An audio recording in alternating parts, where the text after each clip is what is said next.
Welcome, movie fans. Thanks for joining us on episode 94 of Reading Between the Reels, the premier podcast of spending years meticulously plotting revenge against former best friends. If you're a new listener, we're so glad you found us. And if you've been enjoying the show, please tell someone about us, post on X or Facebook, write a review on your favorite podcast catcher, or just recommend the show to a friend. I am joined by my co-host Craig, or I'm his co-host. I don't know who the co-host is. We're all co-hosts. Craig and Corey. Hello, guys. How are you? Fantastic. Yes. I'm a podcaster, not a saint. Oh, see? He's doing the thing. Wow. Yeah. Well, cool. So tonight we are going to go over the film The Count of Monte Cristo, released in 2002. One of my personal favorite films, as I was reminded as I watched this 3 times for this episode, because this movie is so good. We're going to put just like little timestamps in the notes of when you can mute, because Corey does not seem too pleased, so you can just mute him out. This movie's amazing. I did not say anything about this movie to you guys yet. I was quiet on the thread all week. Nah, you were hinting at it. I sent you 3 GIFs. That's it. Did you say GIF? Why are we sending this peanut butter? We'll get GIFs. to GIF. We'll get to GIF later, Corey. Let's maybe start off on a positive note. Craig, how did you feel about this film?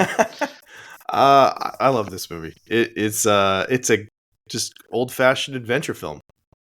I love it. It's a great blend of action and humor, but it also has like the themes of faith and forgiveness in it, which I always forget that there's like quite a bit of faith in this movie too.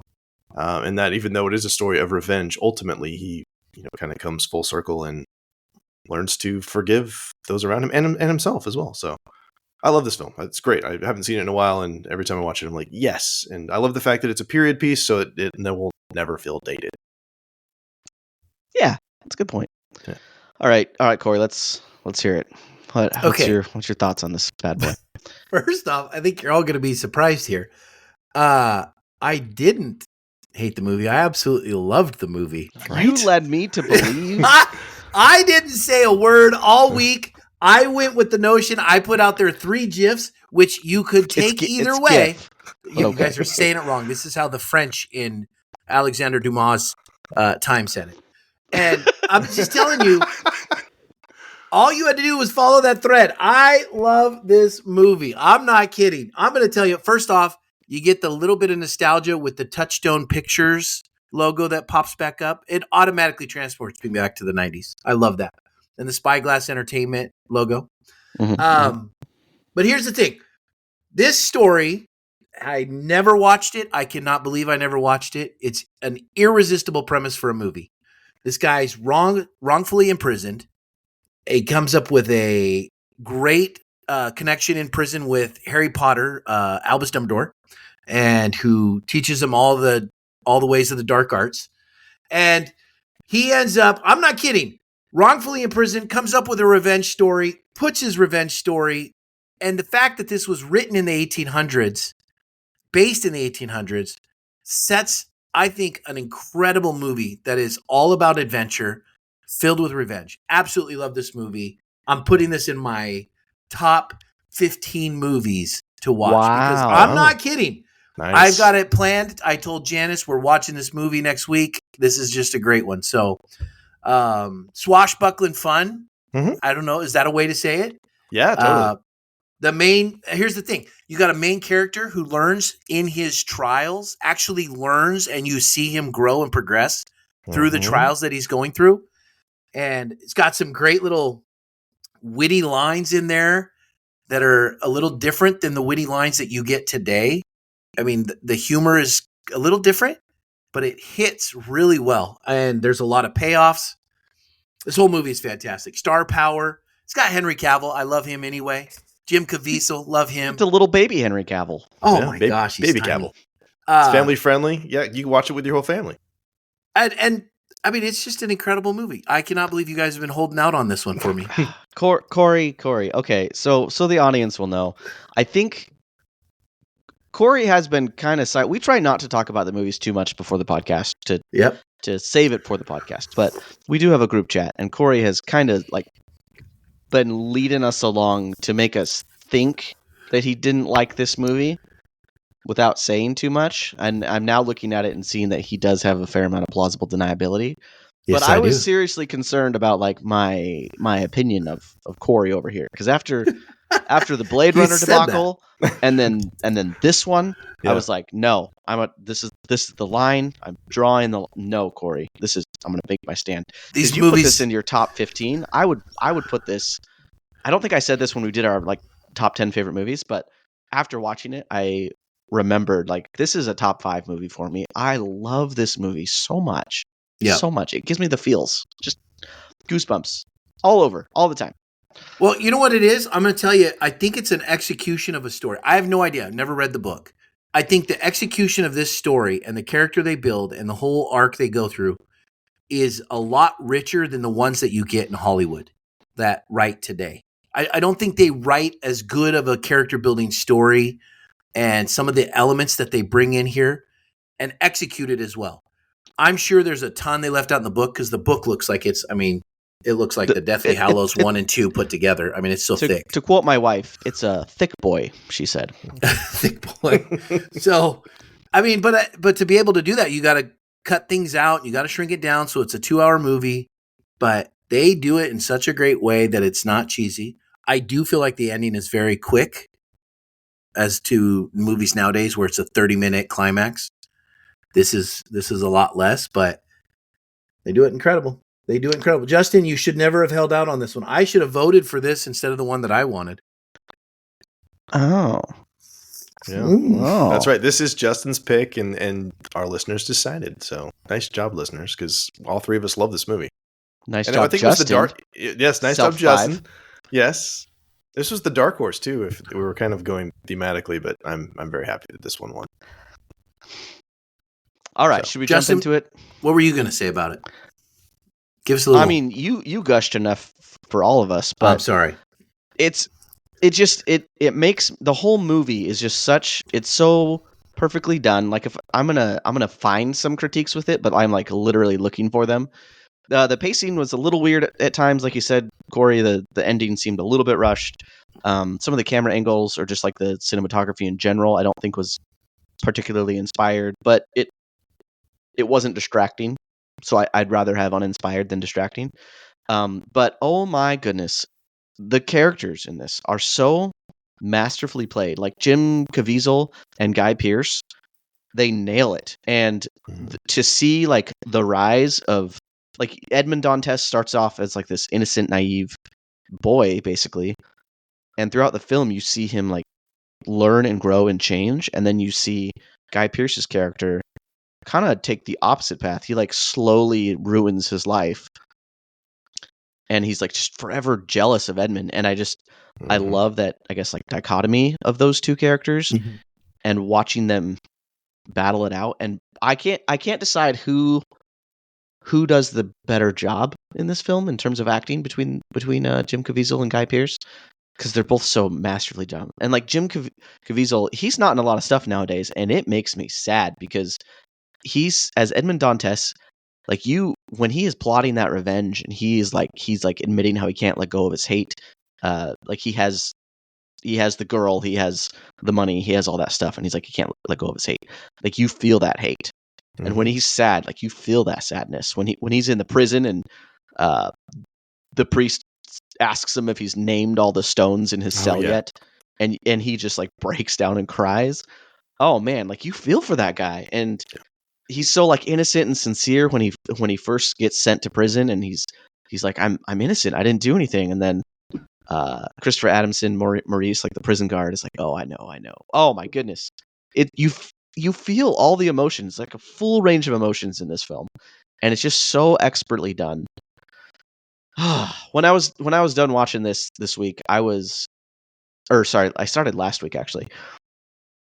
I was so sad. Like I wanted more. So I went to go like look for films that are like similar in genre, and I watched The Man in the Iron Mask, which had a kind of a similar feel to it, not as good. And then have any of you ever seen Ever After? I've seen it. Drew Barrymore. Yep. Yeah. That kind of like to me had a similar feel. I thought that was a good one. And And I was like lamenting to my wife. I was like, I want more content. And she's like, there's a book. I'm like, oh yeah. There you go. Yeah. Okay. So I started reading the book. Very excited. Oh man, it's so good. Okay, I'll stop. All right. So You started reading the book for this?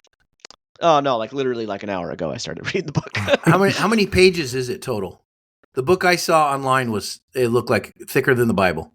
The one that I have is like I think it's like a Barnes and Noble one. It was like 900 something pages. Gosh. it's okay, Corey. That's a lot. I teach is, science, not reading. It's an investment. Those kids don't have to read in science. They don't have to. I'm just saying, that's a lot, though. Wicker, Corey. Come on. Yeah. Peek behind the curtain there. Okay, should we talk about cinematography? I mean, I want to talk about performance too. No, sorry, we haven't really even got into it at all. Yeah. So, what's up, Corey? Well, I want to say about this director. I had no idea who this director was. I just looked this up. Yeah. I mean, I wrote his name down. Yeah. This guy has done some movies. Robin Hood, Prince and Thieves. Prince and Thieves, yep. Waterworld. Yep. Count of Monte Cristo.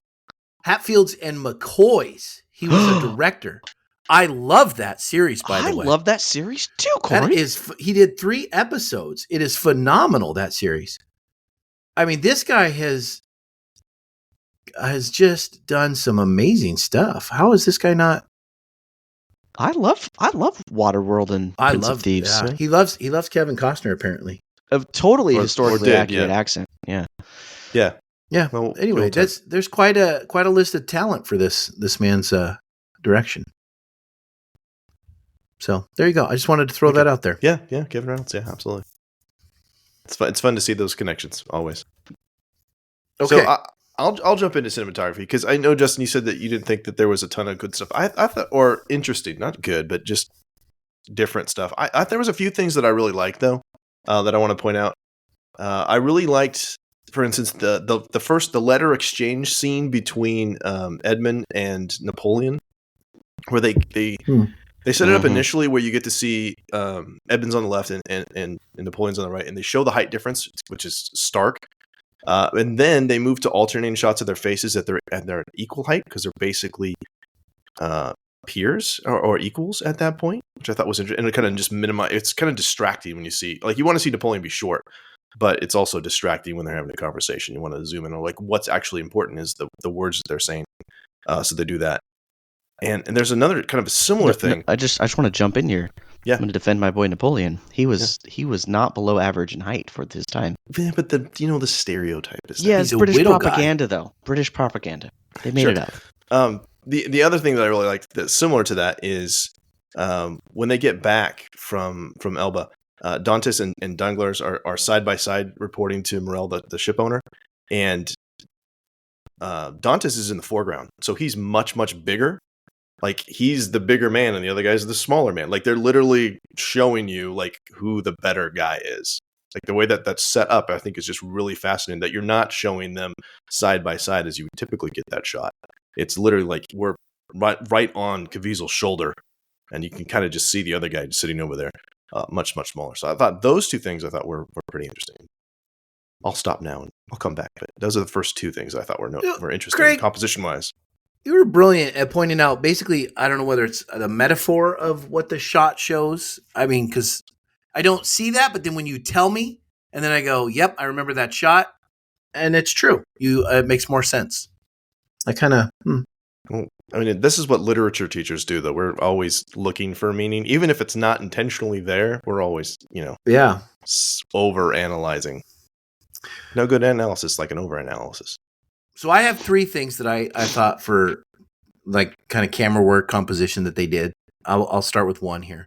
One is right when he's sorting out his plan after he works out in his mind in prison. Him and Dumbledore are talking, and they're going over. I can't say some of these French names. They absolutely get me. Abby Faria, right? Yeah. So him and Abby are talking, and they're going over, and he's kind of leading him along the way about why you're in prison, what went on, what really happened. There's more to it than just you're in prison. Mm-hmm. And he gets it, and he realizes he was set up. He was falsely accused. They did this to get him. He's laying in his cell looking at a chess piece. And to me, it signified, okay, chess, I got to start playing chess. Like I've been checkmated, so I need to come back.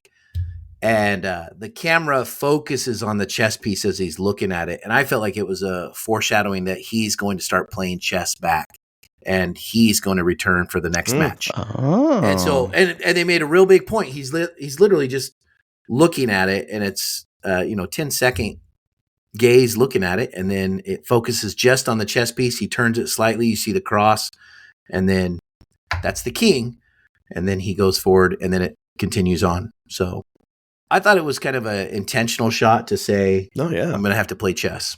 Yeah, it's like almost the moment where he decides, okay, like revenge time. See, Corey, you just did that, and see, now I'm impressed because I'm looking at that. There's multiple levels, obviously. You're like, oh, this is the chess piece that the game that we would play back and forth, me and my buddy. But it is like it's 3D chess, right? 4D chess. He's playing, he's having to plot all those things out and be several moves ahead. So that's brilliant. I love that.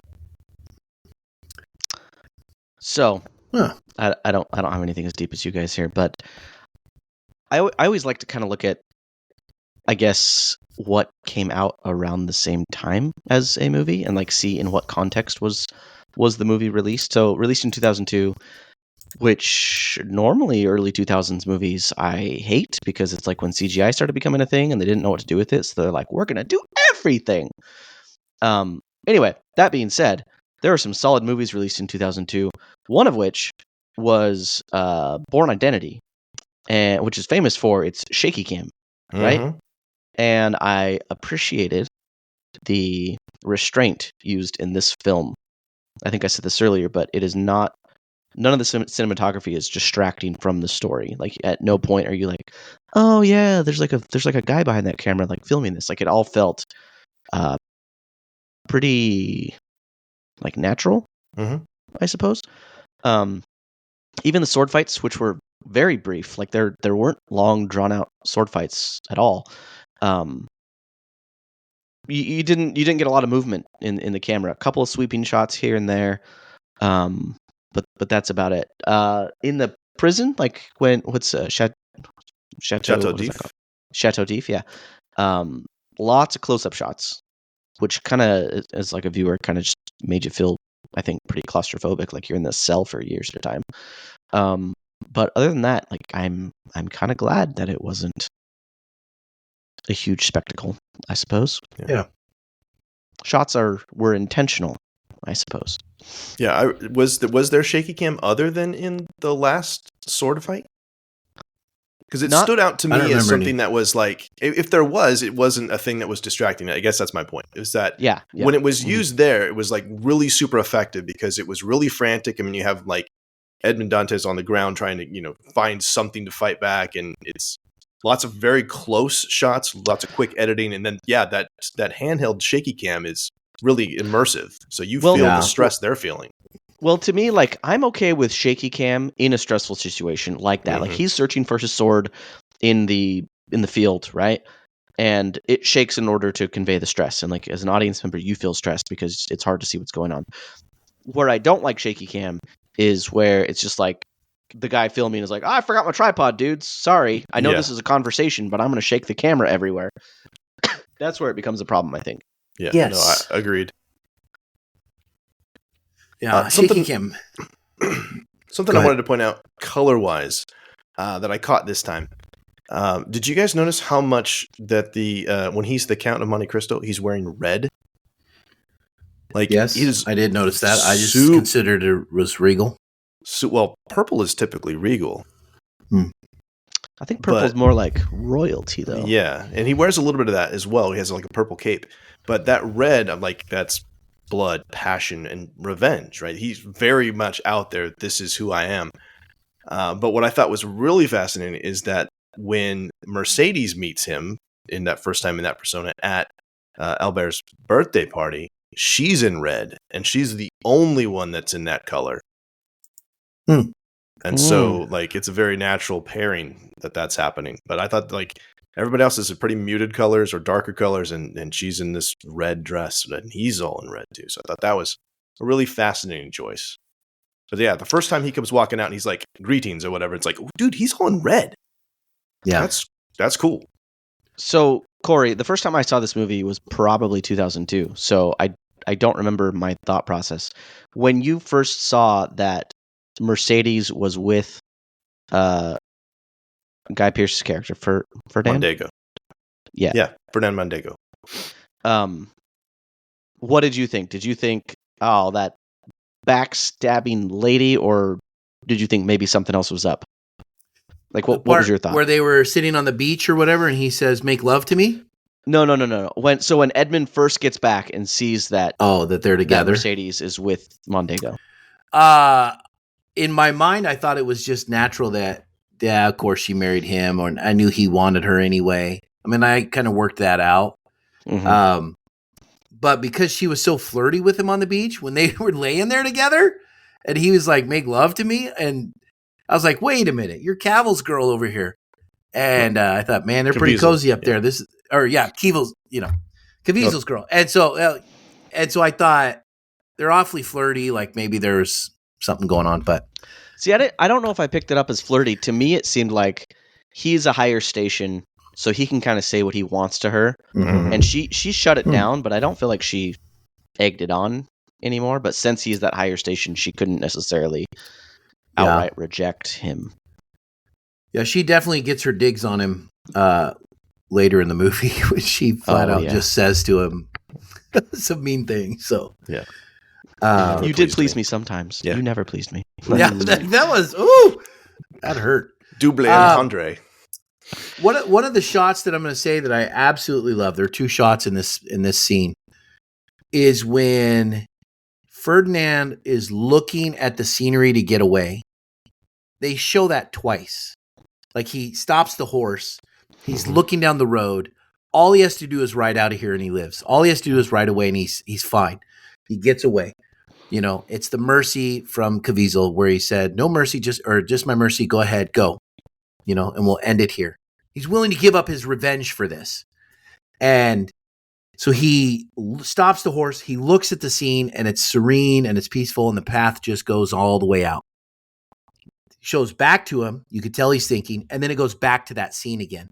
And in my mind, I'm thinking, man, this guy is really digging. I have a path to get away, or I have a path to go back and try and finish this and do this. And he goes back. And I thought it was an intentional 2-shot of it to say, you got to look at it once, you got to look at it twice, and you already made up your mind. And that's going to cost him. And he's going to lose in the end because that's how stories are. So he goes back and he makes the comment, I can't get away knowing that you are going to be more successful than I am and richer than I am. And I thought that was powerful. It made sense why they showed that scene and why he struggled to get away, to just go. He was like, I can't do it. I have to go back and kill him off because I can't let him win. Well, yeah, because if he left, then Edmund, he won. He took away his money, he took away his wife, he took away his son. Like, everything's gone. He 4D chessed him. Yeah. And then when he gets back, he's on the horse. Did you see when Caviezel comes walking out of the castle with the sword and his white shirt, just looking amazing like Jim Caviezel can do? His beard's shaved, and so he's got that clean face. He's just, the guy is, there's no other way to say it. He's beautiful as he's walking out with a sword in his hand. You're just like, oh my gosh. And the camera is doing this sweeping motion following as it's the only shot that really does this. It's sweeping across and it sweeps up Fernand's back and Fernand eclipses him. It stops him. So Caviezel walks out of the shot because Fernand gets swept into the shot from that point of view. And so in my mind, I kind of thought, well, maybe the end is not locked in like you think it is. Like, Fernand's supposed to lose and Caviezel's supposed to win, but it's not locked in because he got eclipsed. And so it was a great shot. It stood out to me. It made me look and say, it was a wonderful view that he had his chance to get away and he didn't. And anyway, it was a great couple shots. Of course, I want to see the scene where, like, give me a deleted scene or something where Edmund's like staring at himself in the mirror, just shaving his beard, like ready for that final fight. Just like, yeah, I'm gonna let this guy know who I am, beardless. Yeah, that's what I want. Oh no, I lost it. Never mind. Anything else for visuals, or we should move down to sound? Because I have a lot. For sound. I'll go last. let's go down to sound. Yeah. What stood out? Effects, music, or vocal sounds? Because this did have some narration too, which I thought was kind of fun. The way to fast forward time. This was a new way. He got whipped on every anniversary in the prison. And, you kind of think, oh, how long's he been in prison? And I still don't know how long he's been in prison, right? I mean, 13 years. Okay, 13. They straight up tell you. I caught it on this because I was looking for other things. But yeah, 13 I was looking years. for it, and I thought Henry Cavill must have been like 17 or 18. So I was thinking 17, 15 to turn 16, but he also spent like 3 years, outside. Oh, okay. That makes sense. Or ish. And so, but the way they show passage of time is him getting whipped every year. And so when they have him getting whipped, you kind of realize, it's your first year. It's the passage of time without having to show him moving all around. He just keeps getting whipped every year, and we're fast forwarding. So I thought it was a different way to show it, other than to just kind of fade into 11 years later. Kind of. Yeah, much more effective. Jocelyn, Craig, I actually want to hear. I didn't get a whole lot out of the music out of this one. Yeah. Again, I don't feel like it stood out a ton to me. So I'm going to let you go first, and I'm going to riff off of you. Okay. So I've mentioned this on past shows that when I think I hear a leitmotif, then I bust out my phone, and again, SoundHound should be a sponsor. I pull out SoundHound and I see, yes, is this something that I should be paying attention to? And because initially I was like, yeah, it's a pretty good score. It's kind of rousing, swashbuckling, kind of old fashioned score. And there's a song called The Training Montage, appropriately entitled, when they start doing the sword training and the hand to hand, like the speed of hand thing with the putting your hand in the water and stuff, and it's very syncopated, which makes sense. That's a very inspired song title. Yeah, sometimes they're kind of silly. Escape from the Island is another one that's the one that plays when he falls into the water. Then there's very much this sense of urgency with drums and rising strings. He's trying to lock the chains while he's underwater. But it's also played during the final sword fight, which I thought was interesting. So it's kind of like it's the fight for his life type of thing is kind of what I got from that. In both cases, both very frantic. But what I thought was really interesting is there's a song called Marseille. And this is the main leitmotif. And when he arrives back in Marseille, that's the first time you hear it. You hear it also when he washes ashore after escaping the prison. You hear it right after the knife fight with Jacobo. You hear it the second time he comes back in Marseille. And then when he's introduced, there's this very ominous version of that. You hear it when Albert comes for breakfast, and then you hear it at the very end too, standing on the cliff, Chateau d'If. So it's played repeatedly. It's like this: he's going home, or he's about to go home. He's finding his home. He's finding acceptance. It's all of those things. It's a hopeful thing for the most part, but it's essentially it's his theme song. So I thought that was amazing. Like, you just woven in these different, like, it shows up, like 8 times, this small little motif. So.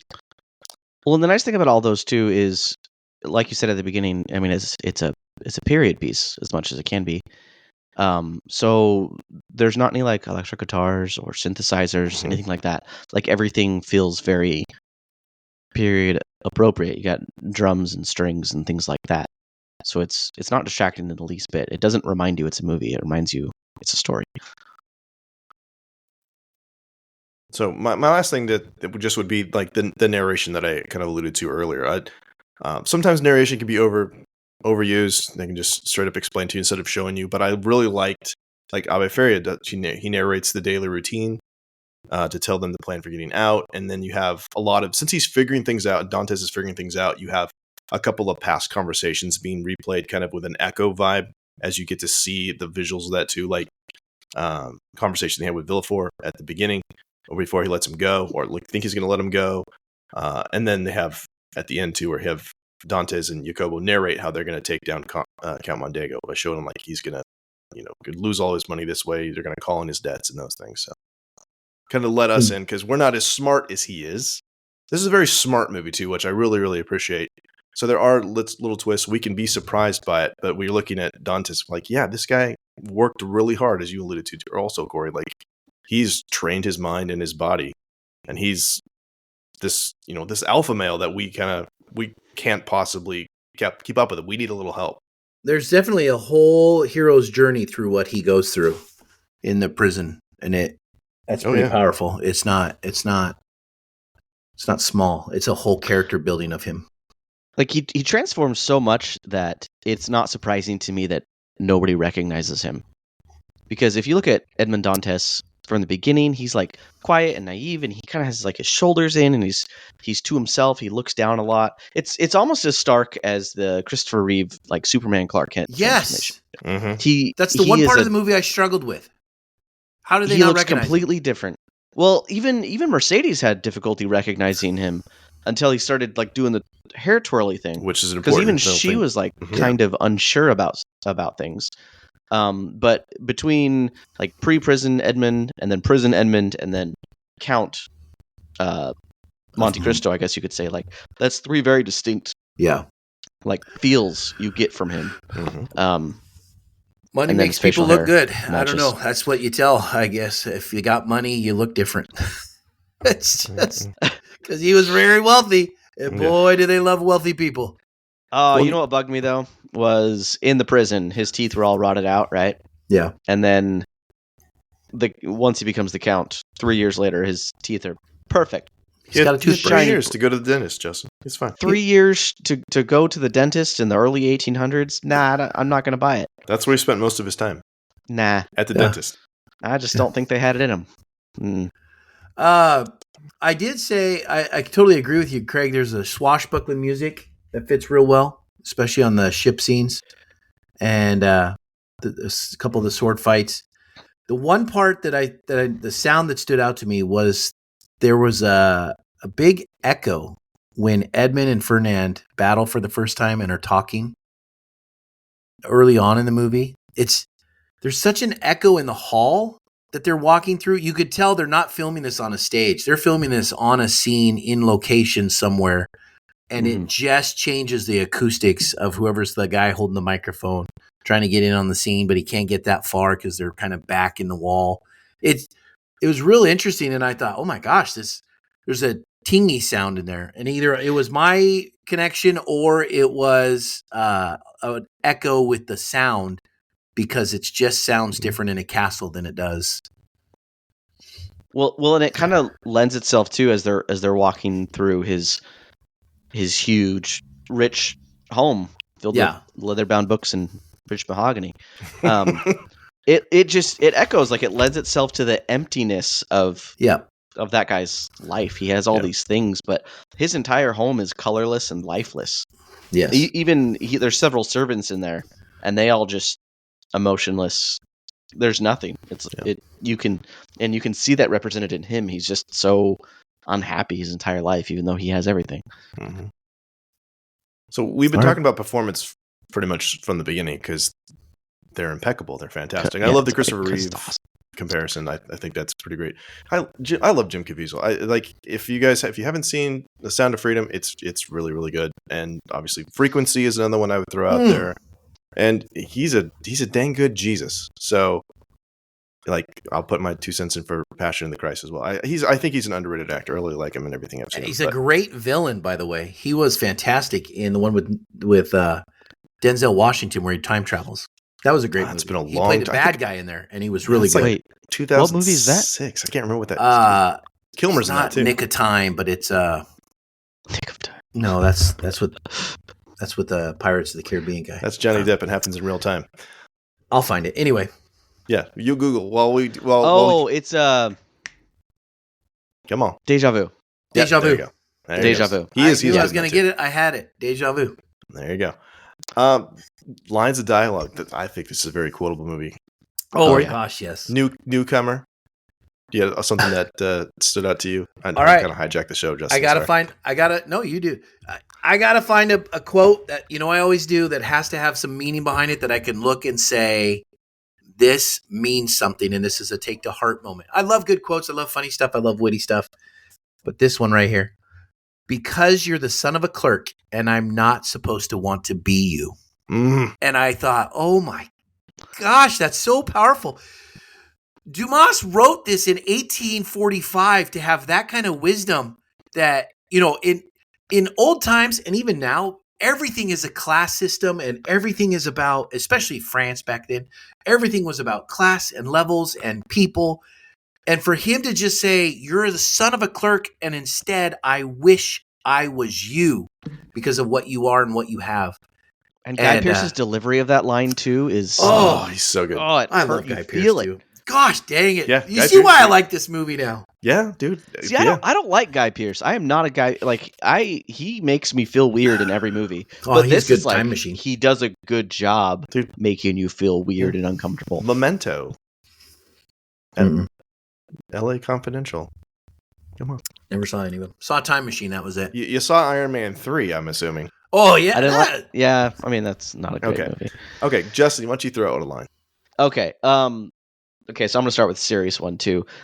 The moment where Mercedes and Edmund meet, kind of back in the palace, and she's confronting him about, I know who you are. You're not the Count. You're Edmund. And her emotional delivery of the line, "I want to be free of you the way you obviously are free of me." Oh, it's so good. Like at that point, you just know she is a broken woman. She just she still loves him. Like she's like, not like I don't even want you to love me back. I just want this pain to go away. Oh, I'm getting chills just saying it. I feel so bad. Like this is such a good. I don't like romance films, but this is such a good romantic film. Oh, yeah, you know what locks you into this is when you're watching those scenes and you're just going, just tell him that's his son. Like just shout it out. Like that's how I felt watching this. I wondered about that too. Why doesn't she just say it? And so then you realize you're already pulled in, you're caught, you're wrapped in the story, and you love it. So or Edmund, like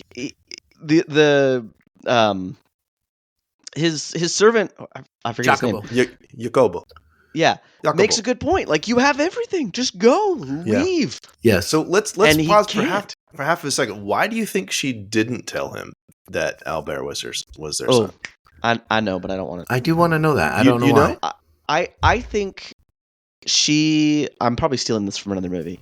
I don't think she wanted him to come on account of like duty or obligation. Yep, that's what I think too. I want him to come by his own free will. Yep. If he still loves me after all this time. Yep. Yeah. It's about me. It's not about I think so too. Because then when Jacobo comes back, he's like, "You and your son," and she's like, "Yeah, that's it. Okay, we did it." Yeah. Corey, at what point, as a new viewer, again, I saw this 2002, so I don't remember. At what point did you figure out that was his son? When she said it, or did you kind of pick up on it before? When I saw Henry Cavill the first time, I thought, there's no way that's Guy Pearce's son. And he's too handsome. And then when the guy said Caviezel's son though, they made a comment about her marrying him only a month after, like so quick, and I was like, she was pregnant. Did they make that comment early or just late? Because they did catch it. It was after he came back. Like it was the old man that he was talking to. Like, she's turned around and married him so quickly. Married him so quickly, and I thought, she's pregnant. And at that time, that's a big deal. Like you can't. Yeah, and Dantes is like, that's even worse that you did that, and she's like, actually, it was better. I saved her. So yeah, I'm gonna call bullcrap with the string ring on for 16 years. Yeah, though. It sure did not look dirty. I don't care how much you love someone. That thing's not staying on for 16 years, especially with the rich, wealthy people. It's metaphor. Yeah. Okay. You didn't wash your hands for 16 years. What's wrong with you? All right. Here's my first one. All right, Craig. What do you got? the great Michael Wincott as Dorliac starts off and says, "And if you're thinking just now, why me, oh God? The answer is God has nothing to do with it. In fact, God is never in France this time of year." Oh my gosh! And it keeps going though. Edmund's like, God is everything. Edmund has faith at the beginning, which is interesting because it gets broken. Yeah. He says God, but it's a naive faith. George, I love you said he's naive. Justin. He says God has everything to do with it. He's everywhere. He sees everything, but it's a very surface level faith. And then Dorliac says, "All right, let's make a bargain, shall we? You ask God for help, and I'll stop the moment He shows up." Yeah. But if you think about it, God does show up because it's pretty freaking miraculous how He gets out of Chateau d'If. Yes. Well, and at some point, doesn't someone tell him like, Dantes, God sees you out of the corner of His eye once again, or something like that? Yes, Jacobo says that at the end because that is such a good line. Because Mercedes gets shot and it's just in the shoulder. Yeah, out of the corner. Yeah. Oh, so good. Yep. Speaking of Jacobo, I got to go with his line because I think this is so good. I swear on my dead relatives and even the ones who are not feeling too good, I am your man forever. Even the ones that are not feeling too good. I swear on them because they're dead soon. So I say this with all affection because I love this movie, and I said this to Justin at lunch. It's like in the way that Alan Rickman is acting in an entirely different movie in Prince of Thieves, and God bless him for it. Luis Guzman is doing the same here. Like, yes, you're barely in this movie. You're like you got some weird direction. I love like it. He didn't do the line readings with everyone else. He just No. showed up and he's like, I'm gonna bring a different vibe. But you know what? do you. They have such a little chemistry between the two of great. them. Mm-hmm. And it's cemented when he walks out of the big dinner party and he just flings his cane up there and Jacobo catches it. Just, it's very athletic. Like he just like tosses it. We're playing the part, but I'm throwing my cane to you. And he's up at the top. It was kind of a cool little throw and I'm going to catch it. Like I just know we're in sync together. You know, I'm not your servant, but I am your servant. And because I owe my life debt to you, it was great. It was a fantastic way to kind of cement their relationship. You know what? You mentioned chemistry and like that got me thinking. Jim Caviezel, we've said a lot of nice things about him, but he has chemistry with everyone he is on screen. Yes. If you think about like him and Guy Pearce on the screen together, you feel the hatred. Yeah. And like him and Henry Cavill, you feel like that fatherly love, the protection. Him and Mercedes, you feel that love. Like all of the characters, like he conveys that emotion to each of them so perfectly, so good. So good. Another quote. Come on now. Yeah, I got more. I have so many. We got to do just like maybe one more because we're running long. Okay, so Mercedes says, "Is Torville dead?" And then Fernand responds, "Well, unless his heart is situated somewhere other than the left side of his chest, I suspect he is." Oh my gosh, it's so good. Oh, Gallows. I love that duel scene. I love how short and not drawn out it is. Nope. It's like slash dead, walks away, doesn't even bother to like look at the guy as he's dying. Nope. He's like, I have better things to do. All right, Craig, give us one. Oh my gosh, there's so many good. Okay, this is gonna be my last one. I'll just end with this one. The birthday toast. Oh. He says, "Life is a storm, my young friend. You will bask in the sunlight one moment, be shattered on the rocks the next. What makes you a man is what you do when that storm comes. You must look into that storm and shout as you did in Rome. Do your worst, for I will do mine. Then the fates will know you as we know you, as Albert Mondego, the man." That was good. In 1845, that was very wisdomous. Oh, so good. It's very wisdomous. Very wisdomous. I'm going to tell you that when Edmund and Fernand are talking, and he says, "How did I escape with difficulty? How did I plan this moment with pleasure?" Oh, with pleasure. That was my other one. You were so glad. Ugh. Oh, powerful that all of that in one statement to just say difficulty and pleasure. Mm-hmm. And he like whispers it to Count Mondego when he says that. Ooh. Yeah. Man, I don't know what like excessive chills does to one's body, but I've just had chills for like the last hour. Yeah. I don't know if it's good. All right, last one I got. Last one. Okay, because I love a payoff, Craig. Okay. He says, the priest, when they were talking in the prison, and he says, "I am a priest, not a saint." Mm-hmm. And then when he is fighting Fernand, he says, "Where's your mercy?" And he said, "I'm a count, not a saint." Mm-hmm. And I love the payoff because that is still there. That mentor, that thinking of him is still there. That line has stuck with him about being a saint. And then afterwards, he buys the prison and swears, "I will do only good with this from here forward for you and God." So powerful movie, powerful moment. So I thought it was great.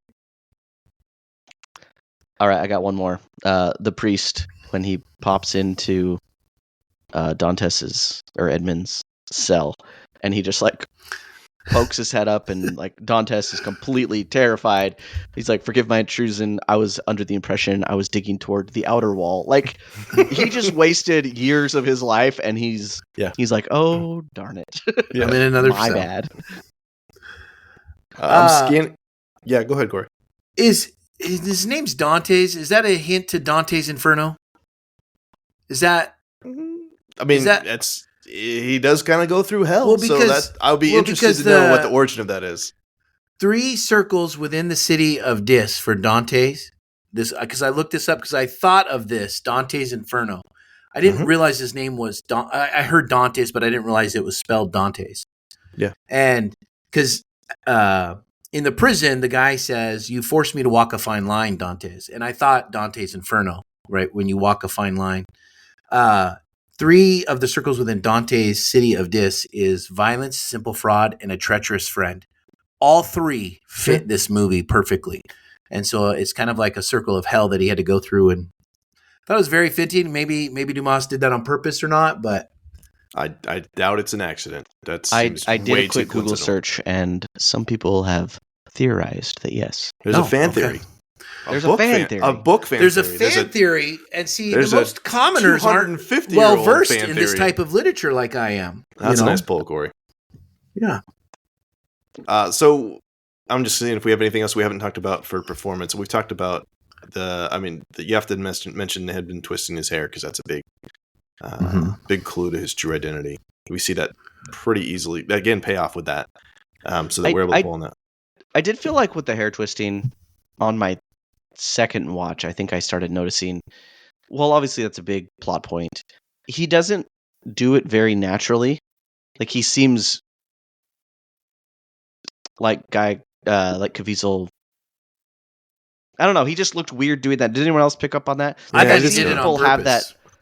Like people have had that nervous tick before, where they twist their hair, and it looks kind of natural. But he looked like he was forcing it. I thought he did it on purpose to kind of make a little thing for her. Oh, you think so? I thought he did. When I first saw it, I did. Yeah, I don't think he wanted her to know though, because he thought she was in on it. Yeah, I think he was still mad at her. He was she was one of the 4 that he was taking revenge on. That's why the bam, bam, bam, bam. How was this a bad plan? Why wasn't that one of our favorite lines? Why don't we just walk up to them in Paris? Bam, bam, bam, bam. Yeah. Spend your money. Okay.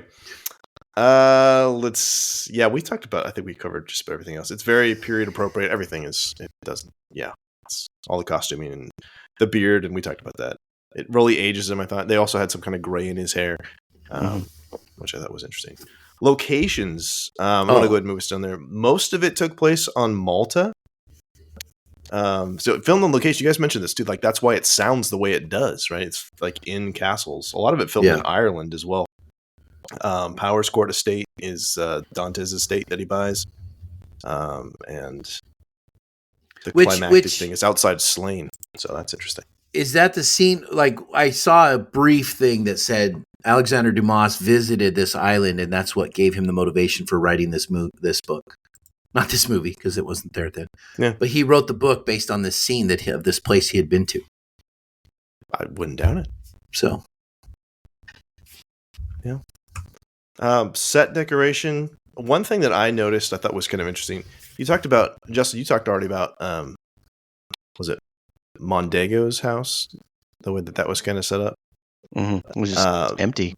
Villafor's office is also kind of, it's enormous, but it's very sparsely decorated. We really get to see that in the scene where he's kind of interrogating Dantes at the beginning there, which I thought was interesting because like he's this small little man in this giant room that he doesn't really deserve, but it doesn't fit him. The room's not full; it's very, very empty. So that was kind of my big takeaway from that. I thought from the set decorations, this whole story, all the scenes and everything, it made a wonderful movie. But I thought you could make this into a great play. And I'm sure it's been done. There's like 40 movies about this, and there's probably a billion plays. But I feel like the scenery is not overly complex that someone could make a great play about it because it's such a great story, such a great arc. And I think this would be a great theater play to go see somewhere. Yeah, I can absolutely. Someone makes this into a musical. Heaven help me! Oh, that'll be delightful. I think it is, Justin. I just Googled it. So is Heaven Help Me one of the songs? Because I can see that. That is. God Will Give Me Justice. That'll be one too. Oh yeah. They've mentioned the chess piece. The letter from Napoleon's pretty stinking important. I love how this just fits in. Like I feel like this story could absolutely feel like in a regular, like there's the history of France and Napoleon story. And by the way, this is what happened. I remember when we went and saw Napoleon, it was like, oh yeah, and then like right here would have been the part where Dantes would have talked to him. Like it fits in so well with that. And I mean, everybody's looking for like the Napoleon, like the partisans or whatever, but Clarion has a cane with Napoleon's head on it. Which I think that's a pretty big tell, dude. That's pretty like bold. Bold move to be walking around like Paris post Napoleonic Paris with, oh my goodness. Yeah. So, yeah. He was a believer. He's a true believer. How he gets him at the end is fantastic, where he gets him in the car and there's a pistol in there and the guy goes to off himself and then he says, did you really think I'd make it that easy? Like, it's just in the window. Oh my gosh. It was just, the trap was sprung. I put you in there. I even gave you hope of a way out, and then bam, I took it from you. And I get another dig. A lot of time to plan like that. Not just one dig on you. I got 2 digs on you. I got you 1, arrested. I set you up and then you were caught by it. And then 2, I took away your thought of your only way out. Well, and you have the steam as set decoration too, which I thought was really interesting. Like, well, why is he doing this? Why is he doing so that the rest of the cops can show up around, or gendarmes, or how you say it. Now, I'm gonna say this is where I got to say about the brilliance of this movie and this story. 1845. This is written, okay, and I'm assuming most of these elements are in the book because I saw a thing that said that they pulled so many things from the book that it was so good. But I feel like this sets the trend for all movies about revenge stories, where you can't just kill someone at the end and get your revenge. That's too easy. You want them to he even says, I can't just kill them. I want them to suffer like I suffered. And I feel this movie has set up all other revenge movies for how they have to be done from here on out. You have to have a trap that you spring. You have to work all these different pieces. You have moments where you're getting weak and you feel like, oh man, if I could just get away and go and live and you'll be fine. But no, I have to finish this. Don't take away my hate. They're all powerful elements that this book has in 1845 that we get in every movie that has a revenge story like this. Because I was thinking of all these movies I've seen where there's a revenge of someone who was wrongfully accused and comes out. And it's always about springing a trap.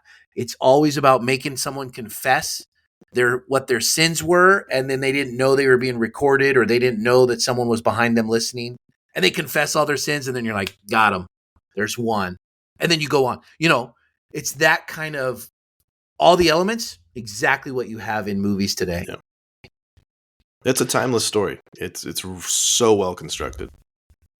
So there's a podcaster I really like. His name is Dan Carlin. He goes like super deep dives into history. Like he releases 1 or 2 podcasts a year, and they're like 12 hours long, super long, not that long. But anyway, he says this quote that kind of reminded me of like what you're talking about there, Corey, about how history is so interesting because even though the stories change, your emotions, anger, hate, revenge, joy, sadness, all those things, people throughout history have all experienced those. Yeah. And like that's what connects you to everyone throughout history. And I feel like revenge would be a big one in that. Like everyone, even in the early, 1800s, like revenge is a timeless emotion. And same with everything else conveyed in this film, like friendship, brotherhood, and love, and all those things. Like I feel like people can connect to this movie, even though it came out, 20 some odd years ago, and the book came out 200 some odd years ago. Like that's not going to change. People are still going to like connect with that on a very emotional level, regardless of how that story is told. Even to the climax, right? Right, where they're all in the castle together and everybody's there. All the cards are on the table. She's there, the son's there, Ferdinand, Edmund are there, Jacobo's there. Everybody's there all at once. It's like, well, there's no secrets out now. It's all come full force. And the lies have been exposed, and it's such a great climaxing scene to say, this is the big wrap up, the big push and the resolution, and here we go. And he makes that choice to like stay with his family. Yeah. And to me, I think that's also just amazing character development because throughout the film, all he wanted to do was have his revenge, and there he has it. And he's like, no, I'm gonna stick here, and he's eventually convinced to go get Mondego. So, any characters we haven't talked about that we need to? I'm looking through and seeing. Yeah, the great Richard Harris, just to call him out by name, as Abbe Faria, Dumbledore. Oh. Yeah, was Dumbledore at the same time as this? He had played Dumbledore once, and was in the middle of his 2-movie run. He looked frail, but this was a very athletic role for him. Yeah. I feel at his age for what he was doing, because they had him on the ground doing different things, and he had a bit of a renaissance in these 3 years between Gladiator and Harry Potter, and then yes, I forgot he was in Gladiator. I forgot he was too. He's the Emperor. I feel like we talked about him a little bit, but Christopher Adamson, who plays Maurice, just such a great villain. My word. Yeah. Oh, he's been in some stuff too.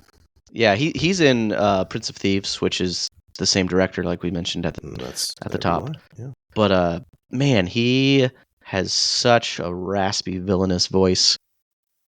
Good for him. Well, between him and Michael Wincott, they could have a rasp-off. A rasp-off? There you go. Oh my word! I'm looking at current pictures of this guy. Not aged well. He looks rough. He was in Judge Dredd. This is how slow I am. I just realized Michael Wincott, who I love so much in everything, but in Three Musketeers, in Prince of Thieves it's the same director. So of course he brought him back for this. and he's also in the other Alexandre Dumas story, Three Musketeers. Is he? Yeah, he plays the guy with the one eye who killed D'Artagnan's dad. Oh, that's right. And then D'Artagnan gets his revenge on him, and almost takes out Kiefer Sutherland. But he's a great villain in all of those movies. Robin Hood, he's fantastic. Three Musketeers, he's fantastic. And Three Musketeers is not a good film, though. I'm going to put my 2 cents on that. It's not a good film. It's not held up. Have you watched it? I love that movie. Have you watched it recently? I haven't watched that. I loved it when it first came out. 2-3 years ago.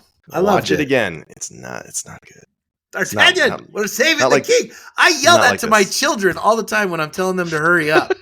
I yell it out. I go, D'Artagnan, come on, we're saving the king. I must have seen that movie in like 95, so I can't speak. It was good when I was like 10. Yeah, so, I liked it when it first came out. I was all big fan of that. But I can't believe you go Robin Hood, Prince of Thieves holds up, and this one does. This Three Musketeers does it. I'm calling Balderdash. No, Prince of Thieves does not hold up. I just love the movie. No, yeah, that's true. At nostalgia glasses, it's ridiculous, but it has Alan Rickman in it, so that trumps all. Okay, Alan Rickman rules all. Okay, yes. So this is the thing I wanted. I think I mentioned this.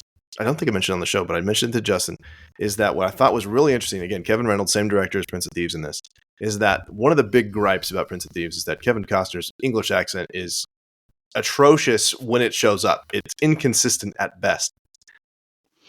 And I don't know why he even made him do an English accent, because I don't think we would have cared. And Exhibit A is this movie, because ain't nobody have a French accent in this movie, and we don't care. You know what I mean? True. So like, it slightly pulled me out when they landed on Elba. It's Elba, right?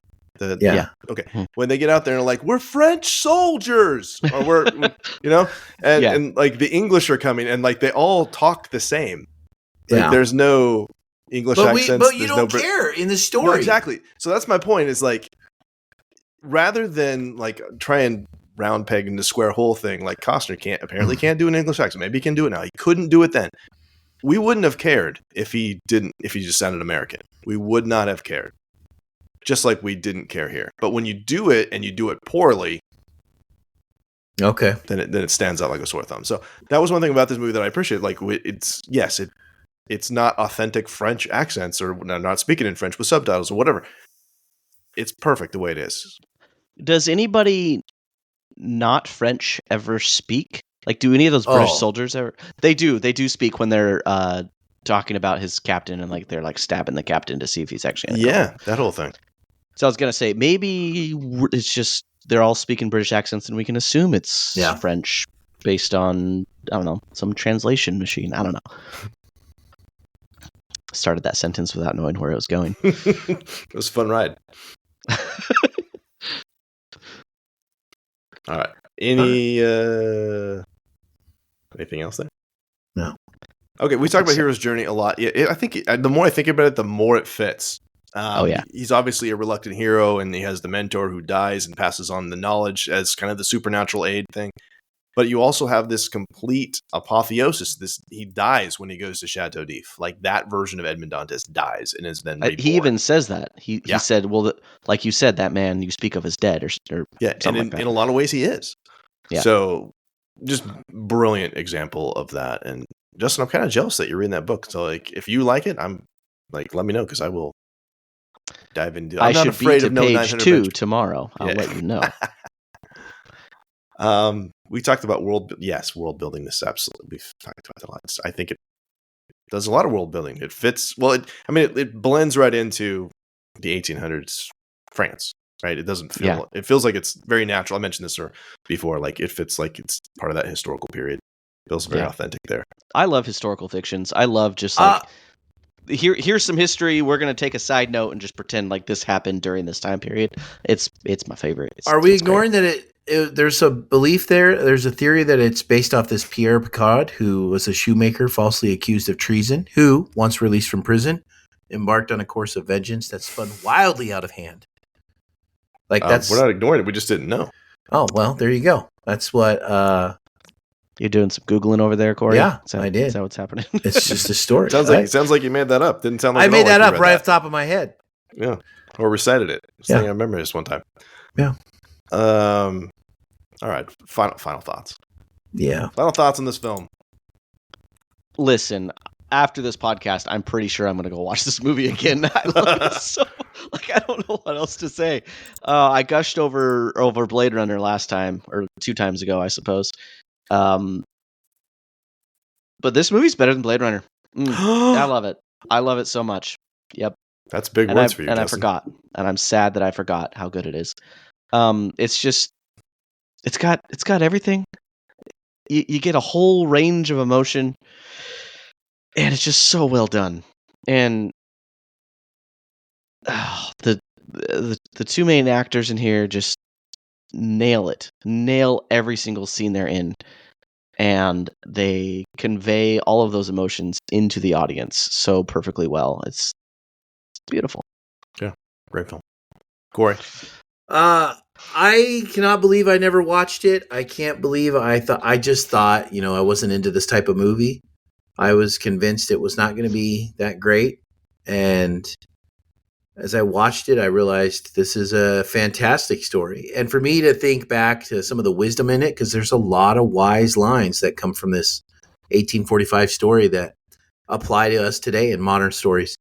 But I think when you look at revenge stories, there's betrayal, survival, faith, revenge, and then also at the end he has a redemption arc that he has to go through to kind of make his plea on the end of the mountain to say, what I did for revenge, I now have to do for good for the rest of my life. And I got to tell you, that's powerful. So my hat's off to Alexandre Dumas. This is a fantastic story, and I'm glad we've got it. I'm glad I watched it. So if you haven't seen it, you definitely have to check it out. I look forward to watching it with my wife here next week because we've already got it planned. So it appears if you look at IMDb, there is another one. They even have a trailer coming out in June of this year. There's a show. There's actually 2. There's 2 things. There's a show Caviezel? and a movie. No, it's not Jim Caviezel. No, it's another adaptation. Yeah, I did not plan for this to necessarily be coinciding with that, but yeah, there's apparently Count of Monte Cristo is so hot right now. He's so hot right now. You know what? Looking at user ratings on IMDb, 925 people, 0.6% of people that voted gave this movie 1 out of 10 stars. What? That makes me mad. They're idiots. This movie from 2002? It's review bombing. That's like statistically irrelevant in this case, but it still makes me mad for those 925 people. They didn't finish it. Whatever. There's 40 adaptations to this movie. 40 movie adaptations have been made. Famous story. Yeah. Okay. Craig, so final on that thought. note, Oh. Yeah, no, that's it. I love this movie, and I'm so glad that we got to watch it. And Corey, I'm really glad that you enjoyed it. I was, like Justin had said, I was a little nervous that we would have to kick you off the show. That's how it works. If you disagree with us twice in a row, It's been a while since we've all liked the same movie. It's revenge for the Gray Man. I set a trap. I played chess. I got my revenge. You thought I was gonna hate it, and I ended up loving it. So see, it's a good movie. Really good movie. I'm the Count. Yeah, this was such a great palate cleanser after you Gray guys Man. jumped on me so difficult last time that this was my revenge to come back and love the movie you picked multiple times. Yeah. Well, on that note, we're going to get out of here. And as we close, we want to say thank you, everybody, for listening. If you'd like to connect with us, you can find us on X and Facebook. Email us at readingbetweenreels@gmail.com or use the SpeakPipe app on our website. If you enjoyed the show, please tell a friend. If you hated the show, tell a friend. Just tell everybody. And support us, if you would, by writing a review, especially on Apple Podcasts, to help us get the word out about the show. And next, as decided by our amazing listeners, our next episode will be a review of Dungeons & Dragons: Honor Among Thieves. This is another one of Justin's picks. Yep. Send us an email or voicemail about your favorite moments from that movie, Dungeons & Dragons: Honor Among Thieves. We'll share it on the next episode. Also, we have another poll coming, our last one. The last of our series decided by our listeners. You can vote for that. That'll show up. It should be up by the time this recording drops. Vote for that future movie review using the polls that are posted on our X profile page or in our Facebook group. Vote early, vote often. For round 3, the choices are 300. Yeah, the Zack Snyder film. Yes. Red. Or my choice, Armageddon. You can't tell them your choice. That's Edit my that out, choice. Craig. No, it's Your my choice. choice. Vote for me. Vote for no 300. All right, we're going 3 for 3 for Justin picks, and mine is 300. If we're telling people picks now, yeah. This There you go. is Sparta. Good film. We may have to do that one twice if we do this one now. All right. Thanks, guys. You can also vote for your pick on that by emailing us at readingbetweenreels@gmail.com or by using the SpeakPipe app on our website. Voting closes on Tuesday, 6/4.